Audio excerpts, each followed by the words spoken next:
Hey, my friends, don't you wish that in the classroom as an educator, that when you use a Google form and you start to get all the information back from students or educators or parents, that you could get notifications and be notified when kids submit things, I don't know, let's say late, not on time, a week down the road, it's end of the quarter, and you also get those emails saying that the kid never got their update of their grade.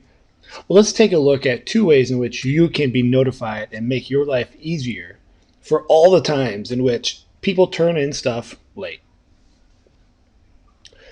So here we are. Here is a form for a current global project that I'm running on the Sustainable Development Goals. And so as you can see here, it is a registration for educators to sign up. For you, this might be your quiz, a formative assessment, a sign-up form for a meeting, a conference, whatever it is. We all use Google Forms for a variety of things. And I'm going to show you two ways in which you can get the information needed to have success and not have to constantly remember to go back and check the responses. So option one is here I am on the creator side of the form. And you can see that I've got all my question tab here. These are all the questions that I have for my particular project. And then over here, I can see the responses. And so we're going to head over to the response tab.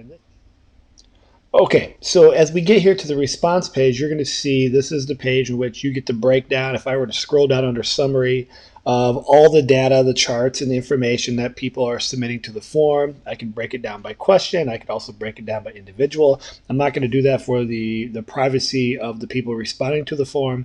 But what we want to be able to do here is go here to the snowman, the three dots. And when I click that, you're going to see these options.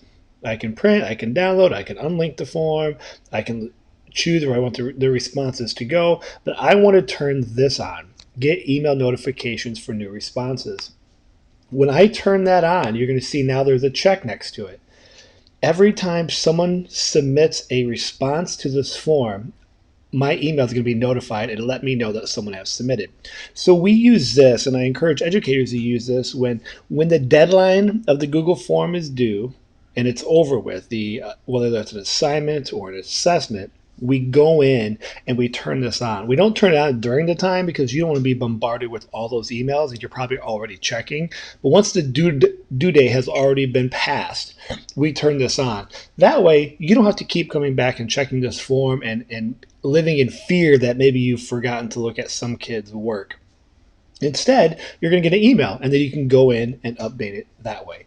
So that is option number one. Very quick, very easy, works wonderful. And when you're done, you just simply click it, and you can see there that it turned it off. So option two, I have blacked out the data just to protect the people, but you can see I have a variety of responses turned in, and you can see everything over here is time-stamped. And so what I want to do here is I want to write some conditional formatting. Basically, so let's say today the 26th is my deadline, and I want to make sure I get notified for every time from this point on that someone submits a form. So I'm thinking of secondary educators where you might have a Google form and you sort it by class period. You're going to have hundreds of these submissions all in one form. What you can do then is to visually make it easier to see the information. I'm going to go here to format, and I'm going to drop down here to conditional formatting. And see, what we're going to be able to do over here is we can write conditional formatting for a variety of things. And so in my case, I want to make sure that I'm going to write it here. I'm going to choose over here. So my range is all of these. Actually, let me do this again. I'm going to click right here so everything's highlighted. I'm going to go to format. I'm going to go to conditional formatting. All right, I'm going to go ahead and I need to get these out of here. I don't need these. I'm going to go here to add another rule. And now what we can do is we can see here in the apply range, everything is highlighted. You can see kind of it's in this default green because nothing is, we just have it default to is not empty. So everything is going to be highlighted. But what we want to do is we want to change that. And actually where I want to go here in this form is I want to go down here to the date section. And I want to say date is after. So you could do today. I'm just going to pick an exact date just so you can kind of see how this works. And I'm going to choose, let's just choose the 20, I'm going to choose the 25th from yesterday. All right. And when I do that, I want to make sure that it pops out. So I'm going to say it's red. And I'm going to hit done. So what's going to happen then is anytime a submission is posted after October 25th, it's going to fill it with red for me. So now when I do this, you're going to see here on the side, this submission now is in red. So this is great as you just have to scroll through and you're trying to find those that have been turned in after the due date. It can automatically be highlighted in red. And then you can just make those adjustments as you go through and unhighlight or whatever it is that you want to do. So I like to have this. This also helps me in the back end just visually make sure that I'm gathering the information that I need.